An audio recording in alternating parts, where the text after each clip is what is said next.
welcome to Uplate with Charlie Ranger. Tonight, as per the norm, we're coming out to you live and we have an amazing show lined up.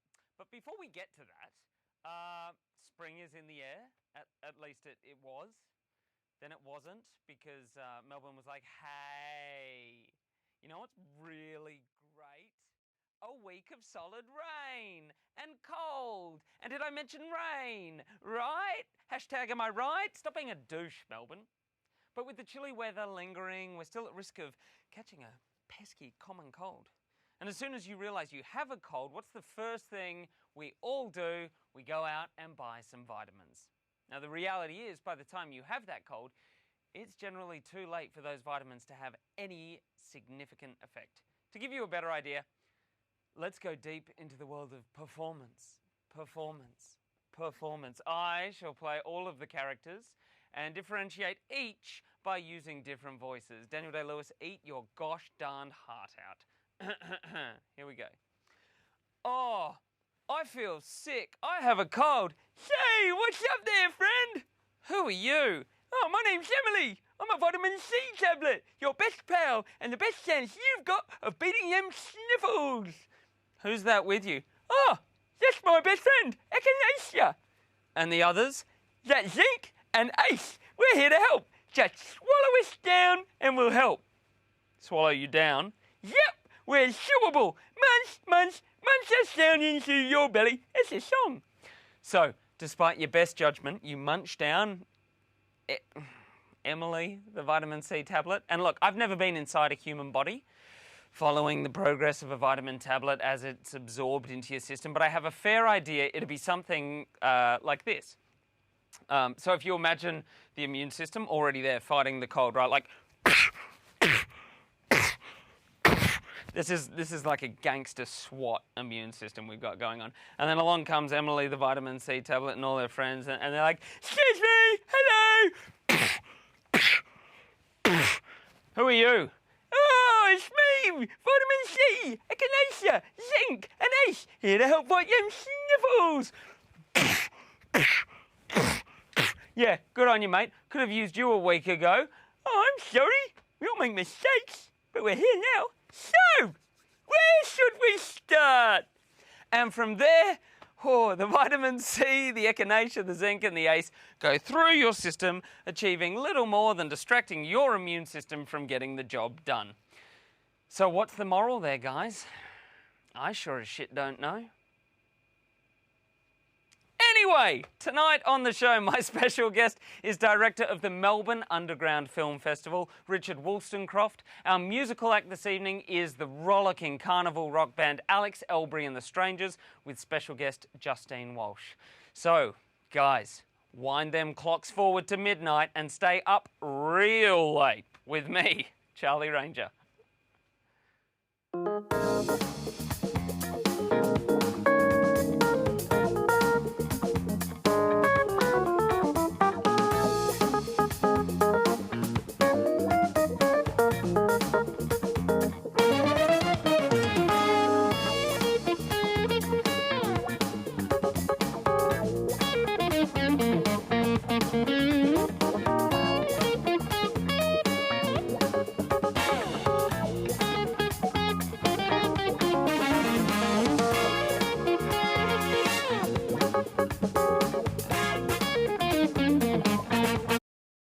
Exciting news to kick off the show tonight.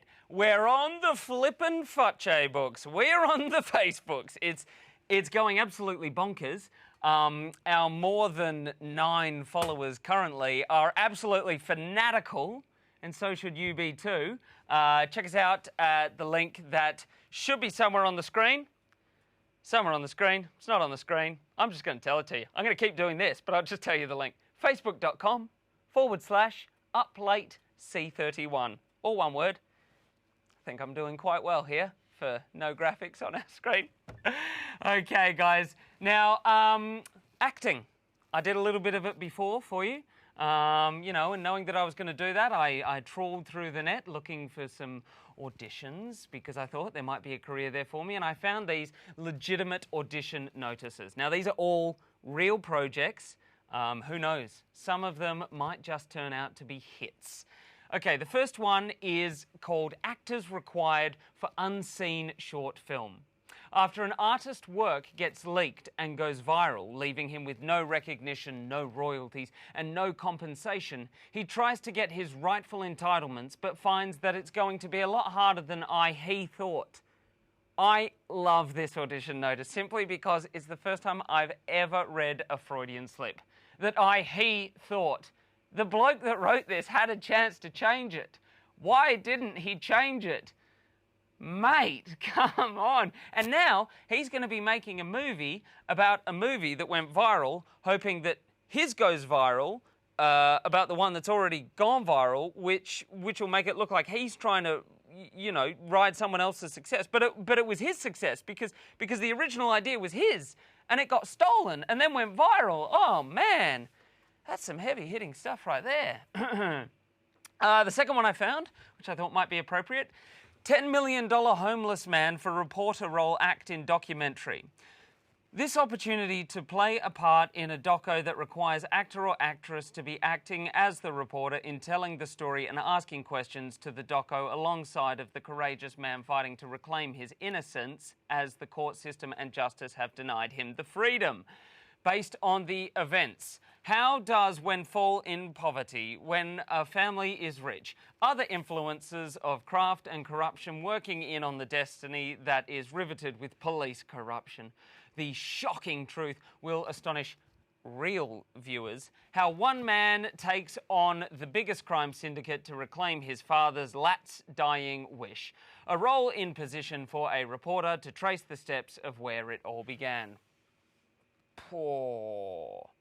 So many things. So, I mean, for starters, don't cast actors in a documentary. That's going to be an issue.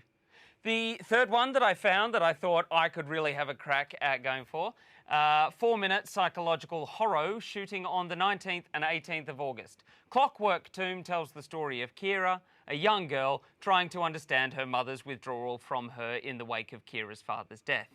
Isolated, Kira finds solace and friendship in a pregnant rat who takes interest in running her mother's most precious reminder of what she's lost, a grandfather clock. Guys, I think there's a career in there for me somewhere. We'll just have to wait and find out. But now, let's go to an ad break shorter than Grant Denyer, and right afterwards, we'll be back with Richard Wolstencroft.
Can we hear you again, sorry? 1, 2, 3, Richard. This is Richard Wolstencroft from the Melbourne Underground Film Festival. Is it working? Got it. Good. Thank you very much.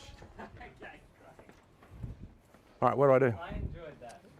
That was good. How do I enter? Hey mate, how are you? Yeah, very well. Hey Charlie, what's going on, mate? Come on in. Do I walk in and shot, or I'm there already? Elbow the cameras out of the way. We don't have the Can we have one more of these? There's one more of these in the green room. Could I grab one more? Yeah. That's for you, mate. Oh, thank you. Good to meet you. Thank you. Nice to meet you. Yep. Pleasure to be here, mate. Let's, solve the world's problems tonight. I got the Donald Trump T-shirt on, mate, just to cause trouble, mate. Excellent. You can, rub my hair like Jimmy Fallon. I can't reach from here. No, I'll come over, mate. I'll come over. Of course I will. Yes. We're back. Are we? Yep. Going to camera 4. Yep. Can we come back on this?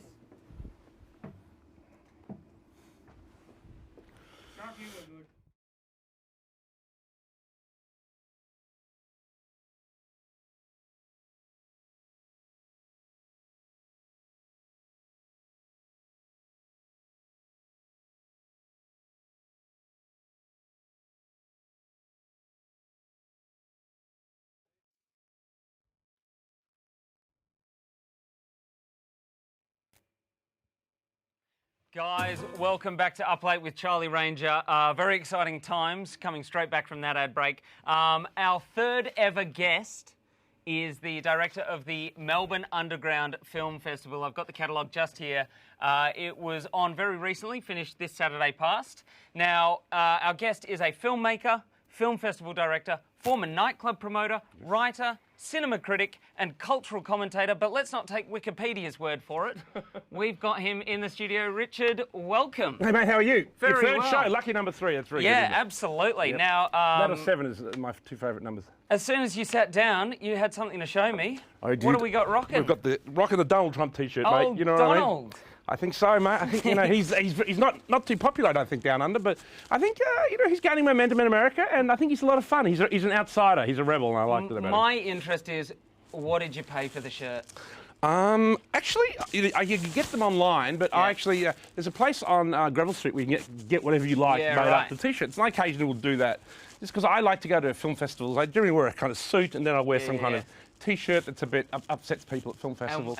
What better than Donald? Donald, he's the man at the moment for Don. upsetting people, mate. You can have so much fun on Facebook. Just say you support Trump, even if you don't. You know what I mean? It's worth it. It's so much fun. You can rile up all your friends. I don't know why more people aren't doing it. Everyone's like a hive mind. It's like, everyone's just, I agree. No, don't agree with people. Disagree. Why not? Why Be not? dissident, even if you don't. Now, Richard, I want to ask you straight off the bat. Sure. What's your background in film? Where does the passion come from? I don't know. I've been making films since I was a young boy, really, and I made Super 8 films when I was a teenager, and then when I was 21, I made my first feature with John Hewitt called Bloodlust, which was a low-budget kind of horror gangster film, which was made in 1991. There's not many other horror gangster films around, you know what I mean? And I think we're a little bit ahead of our time. And we made this film, Bloodlust, and it played at a few festivals overseas. It came out locally on VHS and everything. And then John and I continued to make films since. John made a film called Red Ball in the mid-90s. I made a film called Pearls Before Swine. And that was a film that was rejected from the Melbourne International Film Festival, which gave me the impetus to start the Melbourne Underground Film Festival, which is what I just finished number 17 of. You get less time for manslaughter, mate. Yeah. And can you tell us a bit about how the festival went this year? Because it obviously finished just Saturday night. How was it? Like, did it go according to script, or was there? We played Nathan Hill's film Revenge of the Guaylo on closing night. We did the Muff Awards, and I always like to spread the awards around amongst a lot of the most talented filmmakers, because I think that's one of the main purposes of the Melbourne Underground Film Festival, is to act as a as a kind of leaping board for people's careers. I mean, we discovered James Wan, who went on to make the Saw films, and obviously recently The Conjuring, and he has a whole horror empire.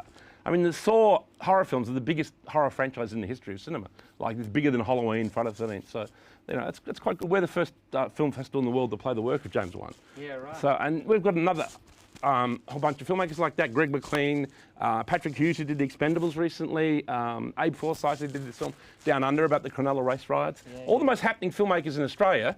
For whatever reason, I don't know why, they come to us first. We're the rebels. That's where they start. We're the Donald Trump supporters, mate. See, we just get out there and do it, mate. What about the shirts? Is that like our first prize for, best film of the festival? No, it wasn't. I just did it as I knew it would annoy all the left-wingers in the film industry, and I was like, this is what I want. I got kind of fuck you punk attitude. Can I say that? I well, just did. you know what? You haven't. It's live TV. It is. So, beep, beep. Richard, I want to talk to you about the Melbourne Underground Film Festival, because we've just seen the 17th. What does the future hold? Where do you see it going? I mean, is it sort of tracking the way you expected it to when you started this thing in 2000, or? Yeah, I mean, I did it to support, indie filmmakers like myself, really. I mean, obviously, I am a filmmaker, and I continue to make films. Since I made Pearls Before Swine, I made a film called The Beautiful and Dan. It was an adaptation of a novel by S. Scott Fitzgerald. I did that before Baz Luhrmann did his S. Scott Fitzgerald adaptation here. He doesn't even have a Trump shirt either. Yeah, but he doesn't have a Trump shirt. Probably have one next He'd have a Hillary Clinton one, that motherfucker. And I was going to say, then I did a documentary on the porn industry in Los Angeles called The Last Days of Joe Blow. I got some funding from a local producer, Jason Byrne, and I travelled the world to make that documentary. And then I decided, because I was travelling, I would make this other film called The Second Coming, which was based on the poetry of William Butler Yeats. Now, that's me being a bit pretentious. Normally, I make genre films. I'm a big advocate of genre cinema, because I think Australian cinema needs to be more, it needs to be marketable. We don't want to see these, polite, kitchen sink dramas that are politically correct and boring, and no one, they make 10 or 20 of these films every year in Australia. No one's ever heard of them, But just on that, actually, just to interrupt you there, being an underground film festival, do you feel pressure to be putting on a certain type of work? Like, have you rejected films because you go, it doesn't fit that underground tag or that We've brand? been criticised for broadening the definition of underground. This prick of a local film critic by the name of Adrian Martin, who actually attacked me on Facebook just the other day. I thought, 17 years later, he's still not a nice person. Let's say that. I'm like Donald Trump, I got a big mouth. And basically, underground used to mean people like Jonas Mekas, Kenneth Anger, people who made very arty films that were literally for the underground. But I mean, the way I saw that underground cinema had also included like low-budget genre filmmaking and like micro-budget cinema, things like no-wave cinema, just people basically picking up a camera and going and making cinema. Now, sometimes, the results are terrible, and obviously we don't play that. Occasionally we do, because we just sometimes just support people because we like the filmmaker or something. But occasionally someone picks up a camera who's an absolute genius, and you think this person is incredible. So if you do find that diamond in the rough, and well, yeah, I mean, there's a couple of filmmakers that have yet to make it to the stage of, say, someone like James Wan. I mean, Addison Heath is one I can really recommend to people. He made the opening night film, The Perfect Nonsense, and Stuart Simpson is another filmmaker we've been playing all his work. And Daniel Armstrong has got this film called Cherbourg Massacre. There's a whole kind of army of these, not army, but there's definitely a group who want to make interesting genre films. And I think if we just got a little bit of support, what I would suggest is like, Film Victoria or Screen Australia, just put 100 grand. We don't need millions. 100 grand per filmmaker. So and you'd have a new Mad Max every year. You'd have a film as good as new Mad Max. You'd have a new Peter Jackson. You'd have a new Quentin Tarantino. You'd have a new, coming out of this country, we would have the most dynamic film industry in the world, I think. We have such amazing talent here. So do you find at the moment then that these films are getting seen by the same audience? Like, do you find it's an issue in terms of finding a broad enough audience, or...? Well, the hardest thing with independent filmmaking is obviously it's hard to do it, and then to actually produce a quality piece of work. But once you've done that, and most people who can do that, then is getting it seen. That's the hardest thing. Yeah. Because obviously if you make something that's the genius and no one sees it, well, you're a bit like Vincent van Gogh, not yet to sell your first painting kind of thing. But like, if it wins a major award at MUF, it'll get into another film festival from that. Yeah. It'll get into, and then from there we'll go. And if you're aggressive enough online and send it out, it could end up playing. I mean, Andrew Leopold's recent film, he played at about 80 film festivals, including MUF, around the world, and he travelled for about a year with that film. His Wang Wang film. Something I'm really interested in is, obviously this is a project you've built from the ground up from 2000 to 2016. Yeah, well, I used to run the Hellfire Club. Did you ever hear that? The what, sorry? The Hellfire Club before that. No, I have not heard of the Hellfire Club. That was just near here over in Queensbury Street. That was a very kinky nightclub, S&M, that kind of thing, from like the early 90s, yeah. Were there any films made at the Hellfire Club in the early days? Mark Bakaitis, one of the MUF filmmakers, made a film about Hellfire. He interviewed me and a lot of people who used to go to it, and so that's actually on the DVD to Last Days of Joe Blow that you can get from Monster Pictures. Just go to the Monster Pictures website, put in Last Days of Joe Blow, and you can get my new film and also the documentary about the Hellfire Club. We just thought we'd include it because it's sort of connected really in a way. And but yeah, I guess I realised that next year I will have been running different events in Melbourne for 25 years. You know what I mean? So are there any plans to maybe hand the reins over to someone else soon, or I think people might like that. I mean, it's such a. I mean, basically, MUF is it's a small festival. You know what I mean? It's run on a catering budget of like the opening night of the Melbourne International Film Festival, and yet we've discovered that just about every important filmmaker that's come out of this country the last 15 years. And the $1 million budget at MIF hasn't even technically possible. I don't know, but it's just that we accept people and we like something that's a bit different, and we have a kind of rebel spirit and a bit of an FU attitude to the establishment, and I think that's healthy. And I don't know. I think you're stuck with me because if I decided not to do it, it wouldn't happen basically. So what's I don't have infrastructure. So what's next? Now that you've just finished the festival for this year, I'm making a new film. I'm shooting a new film in late October. I'm going to start shooting a new feature. It's back. I did this new film. I did The Second Coming, Volume 1 and 2. It's a bit Terrence Malick. It's a bit Kenneth Anger. It's a bit David Lynch, maybe. I don't know. So it's a bit more pretentious for me. And I'm going to go back to making a real balls to the wall, shocking genre feature.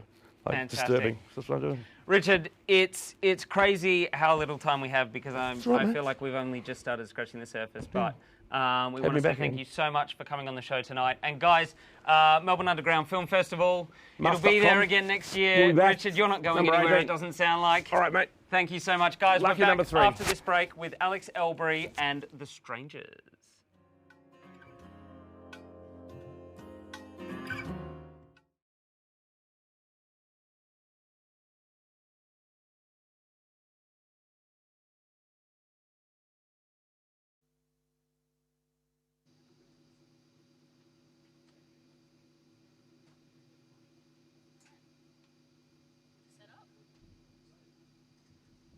Check on that. Hey, Martin. Check with control if I'm doing the intro from in front of the band. We're sorted, yeah. No issues whatsoever. In front of the band, Charlie. Fantastic. Thank you, mate.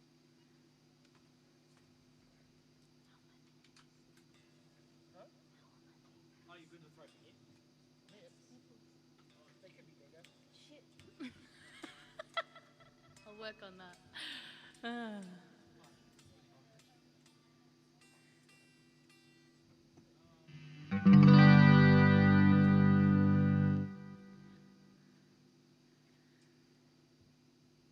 Stuff, Charlie. Huh? The real good stuff. Yeah, man. The juicy stuff right here.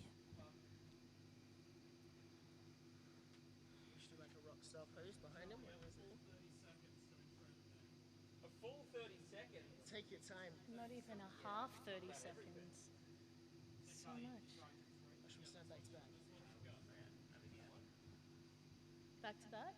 Yeah? No. We should Be casual. on shoulders, heads on shoulders. Head, shoulders, knees, and toes. Okay. Heads on shoulders, knees and toes. Good.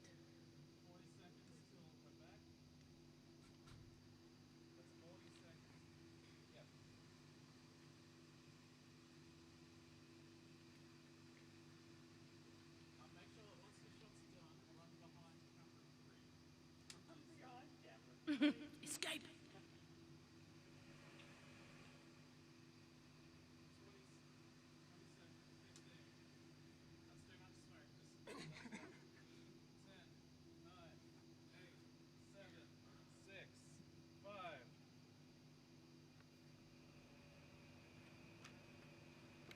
Guys, welcome back to Uplate with Charlie Ranger. We're almost at the end of the show, but I have been given special dispensation. It was 30 seconds I've been given to introduce our musical act this evening. We've got Alex Elbery and the Strangers with special guest Justine Walsh. Now, they are playing October 2 at 4 p.m. We're talking mid-afternoon here, guys, at the Fox in Collingwood. I know you're not here in the studio, but please make them very welcome.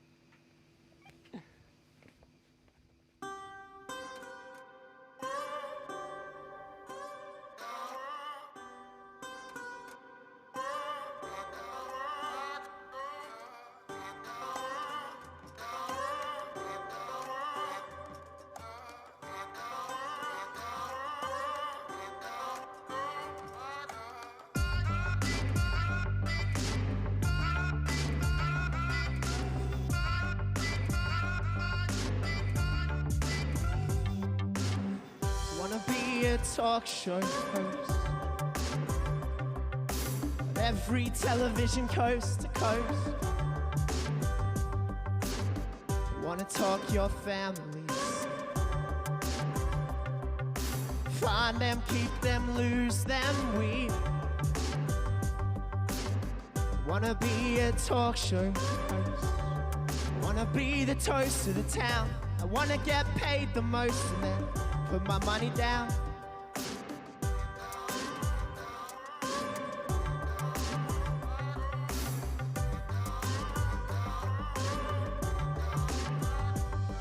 But I'll probably be a miracle man. Snake oil salesman, sleight of hand. Paper moon, this is all for you. Wanna be a talk show host.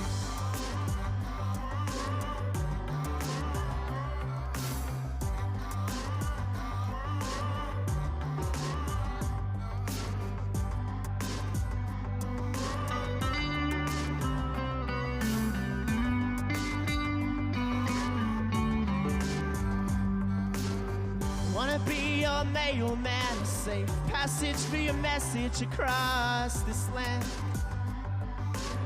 But when it rains, it pours like skipping stones through open doors, like the ones I'm tired of scratching out with my paws. So just let me in, just let me in.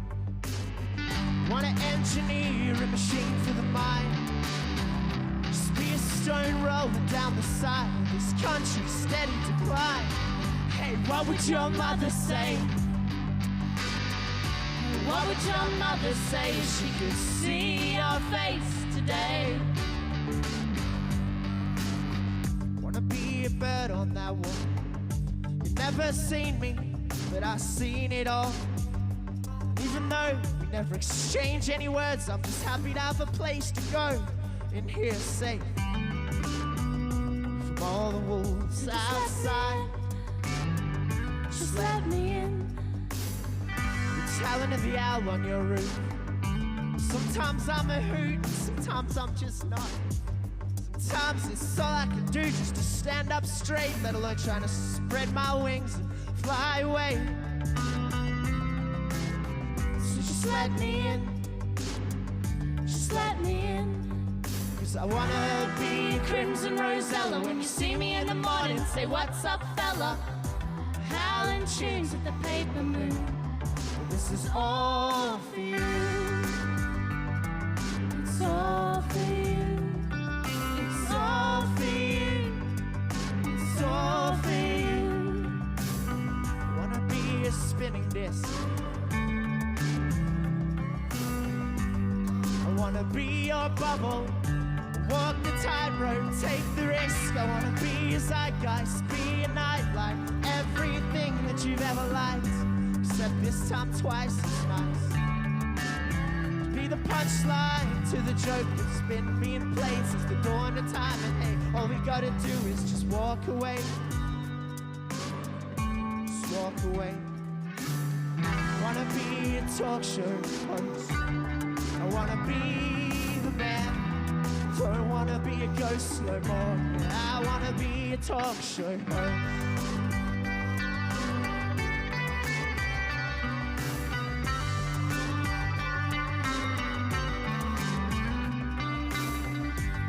Otis Redding's voice through the forest in the night. It's alright, just call me Mr. Pitiful. At least I know now you're gonna be alright. You're gonna be alright. You're gonna be alright. You're gonna be alright. Wanna be your biggest mistake. Want you to have your cake and to eat it too. Want you to beat me too. Find everything you're ever seeking and still have time to get us up shooing. Oh, who knew it? Who knew this would blow us to pieces? Hey, I'm at peace now. Wanna be a talk show host. I wanna be the man. I wanna be a talk show host. I don't wanna be a ghost no more.